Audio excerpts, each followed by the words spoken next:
you and I can go to Quick Fit and have tires set up right now, but we don't have that available. And how fair is it that we have to say to the disabled person, well, you've got to stay in bed for 4 weeks because you need a new set of tires? It's a bit of rubber. If you're a girl, you don't wear stilettos, trainers, and Wellington boots for the same task, and your wheelchair needs to be the same. I only work with companies that will do home demos.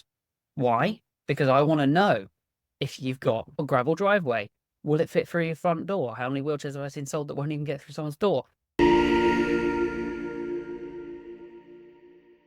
Hi, Felix.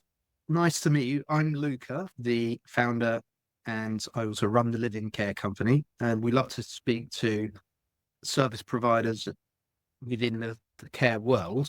Would you introduce yourself and tell us what you do, please? I'm Felix, and I run a company called Access Your Life, which in simple terms is the TripAdvisor of medical products. How it started was I have a background in biomedical sciences, then technology innovation, and was doing rehabilitative research, and the funding got cut.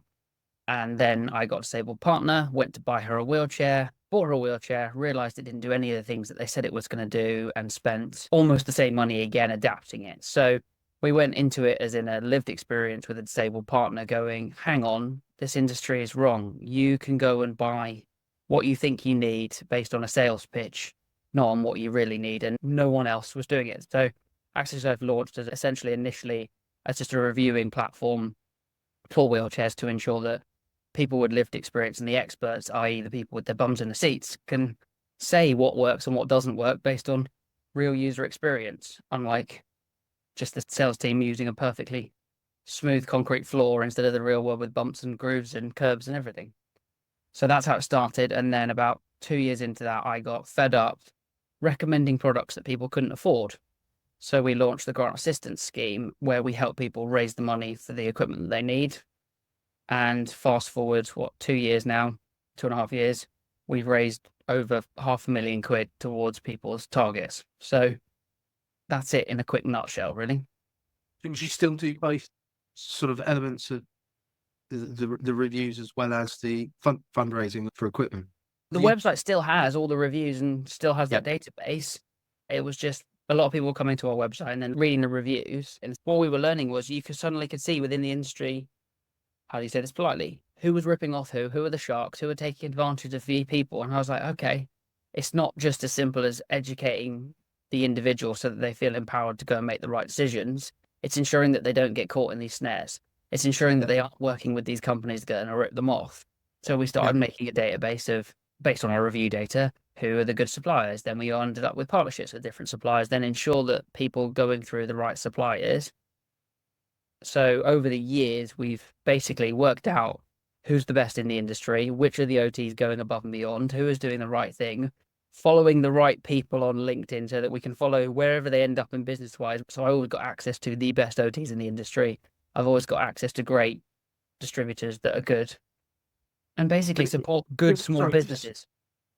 And so if you're a wheelchair company and you're selling wheelchairs, can they actually put your reviews on their website? Is that how it works? No, it's completely independent. Because when I initially started and I asked people, they went, oh, yeah, people have got reviews on their site, but they're cherry picking what they're picking. Yeah. And a lot of them do. And they remove bad ones. And ours is about, it's good, bad, and ugly. And sometimes there isn't such a thing as a bad product. It's a bad salesman selling the wrong product. Actually, each product has a good USP and has a specific function. But if you sell the wrong product to the wrong user or you upsell them, the way I describe it is to our partner is we have different setups. Actually, when you go in the garage, it's like a Dakar rally. It's which chair are we going to set up? If you're a girl, you don't wear stilettos, trainers, and Wellington boots for the same task. And your wheelchair needs to be the same. You want a good trainer that's your everyday, but then you want the ability to whack on some off-roading tires and maybe a track wheel on the front to make it all-terrain. So you got your Wellington boots. Or you put your lightweight frames on and your small casters and it's slim and tidy and you've got your nice looking. It's more about designing your chair so that it does as much as you can do during the day, but you need that adaptability. So we try and work with companies and frames and things that allow you to switch wheels, switch things, adapt it, because why shouldn't you be able to do everything that you want to do? It might be that you live a suburban lifestyle, but you love walking the dog at the weekends. We've got a completely different setup that you need at the weekends. You might need some brackets on the front for something like a tri ride and some off-roading tires so that you've got your sleep business setup during the week. And then at the weekends, it's covered in mud and it gets hosed down. It completely depends on what you need. But the first thing I ask users to do is write a list of 10 things that they want to achieve in the next 3 to 5 years. And by doing that, we can then look at which product will allow them to do as many of those things. We don't work on budget. We go learn what's the right product, get a quote, cry about the cost, raise the money required. Because if that's what you want to do, and that's the only thing that's going to allow you to do it, we haven't got an option. So forget about the cost right now. What is it that you want to achieve as a person, and what makes you happy, and what's going to keep you healthy, happy, and awesome? What product best fits as many of those tasks as possible? Now let's go get it. That's how it works. And more than one product, or it depends. If we're smart about it, theoretically, long term, my partner does have multiple products. We have an off-roading chair, a manual chair, and a folding chair, because we travel a lot as businesses, and sometimes I don't have the space to put the rigid frame. It's the more comfortable frame in. I have to put the folding frame in, or we want to take the dog on the beach, so we need a beach chair. But a lot of people aren't in that position. And particularly if we're helping them raise the money, I will try and find, as I say, the good pair of trainers, but with some components that add on that get them a bit more all-terrain or whatever, or it could be a manual and a powered add-on, because actually that gives you the flexibility without having multiple wheelchairs or multiple products. You've got the ability to bolt on what you need and when you need it, maximizing space and usage and money. So the setup completely depends on the individual. And for me, it's about really understanding each person to ensure that we recommend what's best for both their clinical, holistic, and personal needs. broadly speaking, how many different sort of terrains or environments might a wheelchair realistically be used in? Obviously, you've got beach and the countryside, or muddy countryside, but more or less. It depends where you live. Mm. It's also really weird things that people don't think about. So actually, you could just be very unlucky and have very cambered pavements. And actually, that rules out certain products. So push things like a smooth or a smart drive will pull you into the road because the camber of the thing is constantly doing that. So actually, it's about talking to the person and going, okay, you're currently using a wheelchair, or you haven't used a wheelchair, or you use an NHS one in your local area. What are the struggles that you have? Because it could be that they have actually got tarmac paths in their local park, that they mainly go to the shopping centre that's perfectly smooth concrete or stuff like that. So we can go smaller casters or whatever. It could be that you've got really uneven pavements with lots of edges on. Okay, we'll go for slightly larger casters, or we'll put a track wheel on so that you don't get caught on things and flip out. It's not just about the ability to go in grass, mud, gravel, sand, which is what most people would think of when they say all-terrain. It can actually be as simple as, okay, to get your children to school, you need to go through this park. You need to go over that grass verge. You need to go through that bark, and you need to get over that gravel. Okay, that's that setup. If all you want to do is go to your local corner shop and you want to go to your shopping centre or whatever, to me, it's about totally understanding what your day-to-day life is, because it isn't as simple as just all-terrain, but it could be, if you've got nice sleek casters, yes, they've got more rolling efficiency, but they will catch on things. So if you've got tree roots that grow under and it gets and you go along at speed and catch that, one, you can damage the wheelchair, but two, you can flip yourself out. So it isn't just that when you say all terrain, it's about ensuring that it's going to manage to do the task that individual needs. What sort of periods of time can someone have a wheelchair before they, okay, so actually it's not quite the right thing and give it back? So I only work with companies that will do home demos.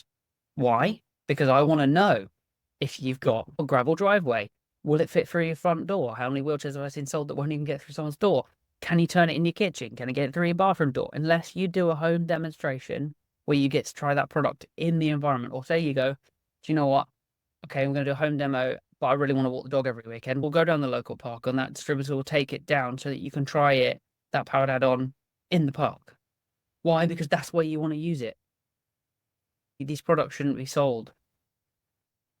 Examples like Blue Water or whatever, where a perfectly smooth bit of concrete doesn't tell you what the vibration is going to do to you after 4 hours, what it's going to feel like going in and out of London. Can it get over the gap on the tube that when they claim it's step-free?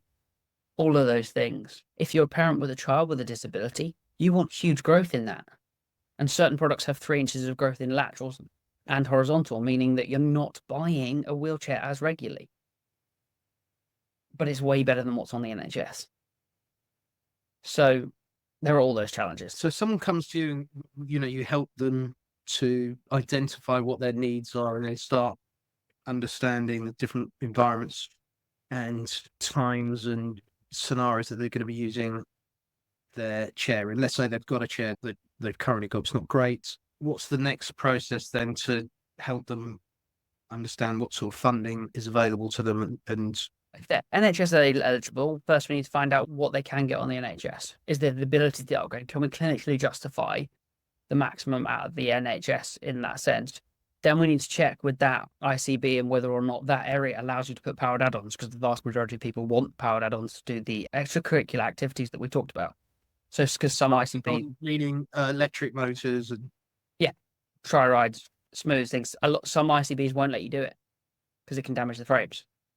So there's that. Yep. So if that's not the case, when we go, okay, NHS, this person's clinically suitable and is allowed this amount of thing on the NHS, however they want this, right? Okay, so we'll have a PWB offer, personal wheelchair budget, that stands for, which means the NHS will give you the NHS cost of that. It's nowhere near RRP. It always shocks people. It's a lot less, but that's good to know that manufacturers are selling them cheaper to the NHS. So that's a good thing, really.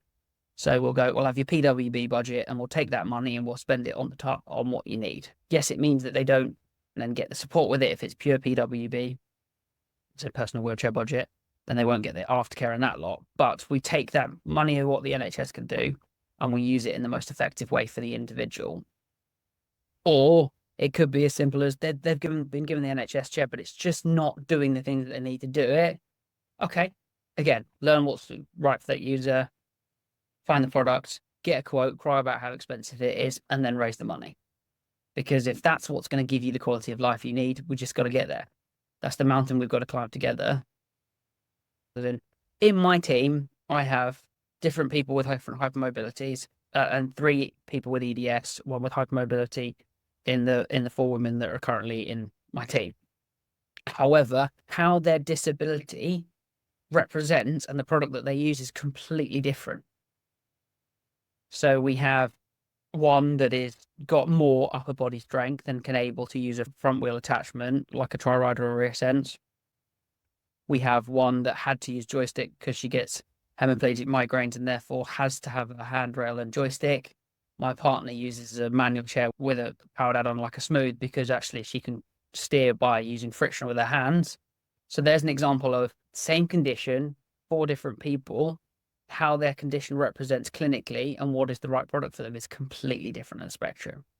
Are you able to help negotiate money off from suppliers? You practically do the job of qualification and consultative sales for them, really, don't you? Yes, I have agreements with certain suppliers with certain products where we're selling a lot of the same products to we've recommended them based on not just our users, like I said, it's in my team, as in like complete user database. Yes, we have relationships with certain dealers where manufacturers, we can get 10% off RRP for certain users. So we are saving people 10%. Also, it helps when we apply to grants and things because we can say for every 10 people we help, we're helping 11 because we're saving that 10%. But again, depending on where you live in the country, depending on how far the dealers are having to travel, it's much harder to get the discount off somewhere like Scotland because people live much more rurally. There's much more costs outgoing in getting the wheelchairs supplied and doing the HEM demos, and therefore you can't always offer the discounts that we can in different areas of the country. So I don't always guarantee the discount, but where I can, I have that put in our contracts with these suppliers that they have to give our users that. How many people have you worked with since, what year did you set up? January 18, when we registered the company, I spent a while building my first website because no one knew what was doing. No one had done what we'd done. So we didn't officially launch the website until September that year. So trading from September, but officially registered January 18. And how many people have you given advice to, and how many people do you help obtain funding for? I know that we helped raise 266 grand last year, but that only equated to helping 81 people. I would think if it's raising money, it's probably coming up to 500, I'd think.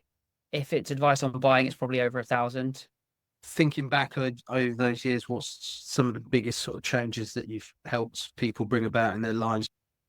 Give us a couple of examples of amazing transformations in people's lives because of the equipment that you've helped them to get. It can be as simple as helping someone get a PWB upgrade for a raising kit for their NHS chair. We had a disabled dad who needed to cook for his children, and he had a razor, so just basically reclining, raising leg rest and raising up and down on the main frame of the wheelchair. But the new CCG or ICB or whoever decided that that wasn't going to be because it wasn't clinically suitable and didn't need it clinically, it was just helpful. They weren't going to do it. But as an effect, that means that then they had to have carers come into the house because the dad now couldn't cook for his children. So he came to us and we raised, I think it was 1,500 quid, and gave it to his local wheelchair services so they could put the razor on and the leg rest. But actually what that did for the local council was save them a fortune. So for a small amount of money, we've drastically allowed this person to be independent, look after his family and his kids, and do all the things that are important. It can be that minor, or it can be we raised 12.5 grand for someone who was an ex-teacher, got COVID, long COVID, and all these complications, and she was all bariatric, so that had more complications, and we had to get certain frames. So we raised this, and we built a great setup and got her life back. And thanks to crowdfunding, we raised 12.5 grand in 5 days, and she was pretty quick in doing it. We had a person come to us who really liked to show dogs, but because of the disability progressing and fatigue, they couldn't get to crufts. So we managed to work out a way of building a setup so that we can get them there. And we got a photo from the last crufts of them showing a dog. Like for me, again, it's about really understanding your user.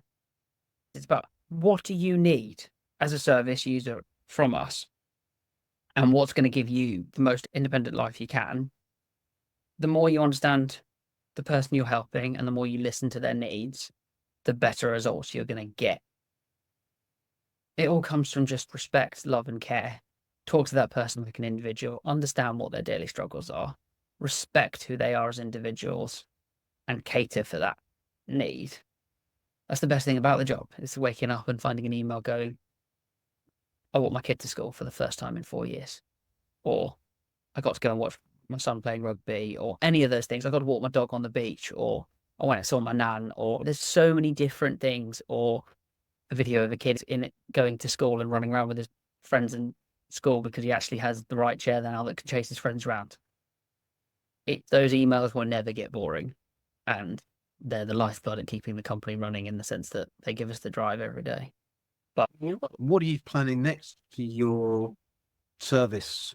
I expect you would like to expand your offering because then you'd be able to help more people. But what are your ideas for the future? what's my dream and what's reality is two very different things. Dream is to be able to work with government officials, give our data to them, to show them, like, done 5 years of this, and I've got a hell of a lot of knowledge about a very little field. But actually, this field could save the NHS millions, billions, trillions probably over the next 10 years. So actually, I would love to be able to give my data to the NHS so that they can ensure that when they're choosing products that go into the NHS matrix each year, that we're ensuring that they are the most green, they are the most renewable, they are the most long-lasting, longevity-wise, or whatever the criteria is. I set up going into that last election going, okay, how can I ensure that I have every data possible? Because if the Conservatives want to go for green apples and Labour want to go for red apples, just as an example, I've got the data that's required for both.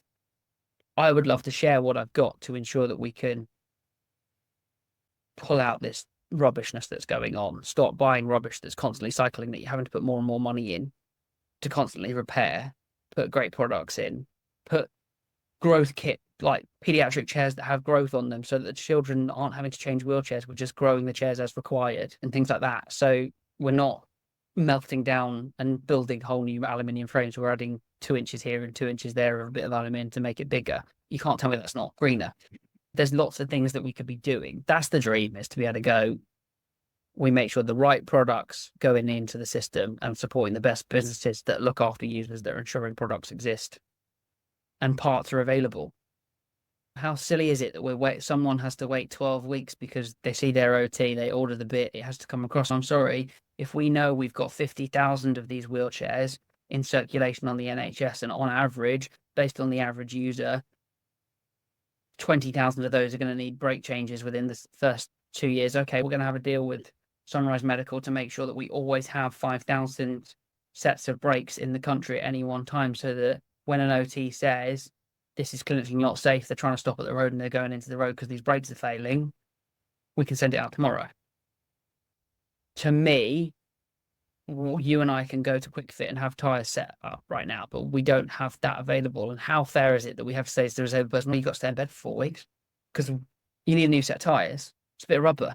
But because the OT doesn't have an appointment time, because we can't get the products in time, we've got to call this person, send it here, have it shipped over, then wait for an appointment time for you to come. That's ridiculous.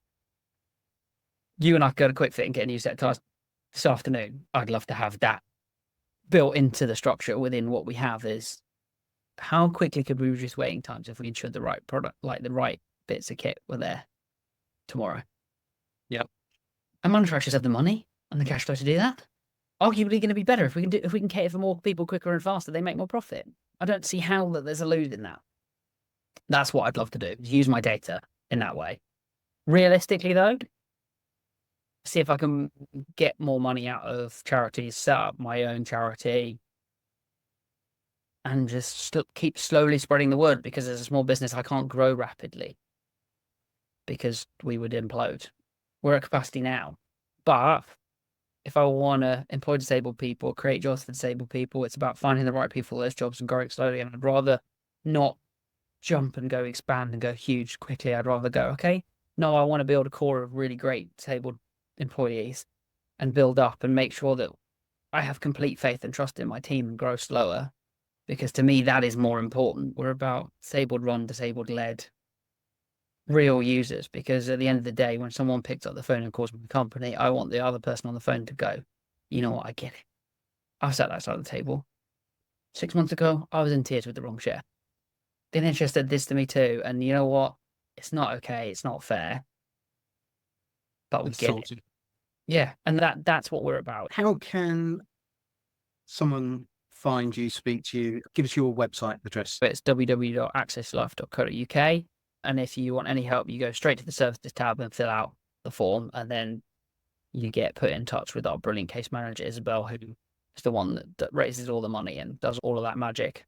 And I've passed on as much of my knowledge as possible so that she can ensure that every time you call her, you are getting the best recommendations that we can offer based on the data that we have. Amazing. Look, really appreciate your time, Felix. Quite an education there in the world of mobility, really, and wheelchairs. Thank you. Thank you. Lovely to meet you.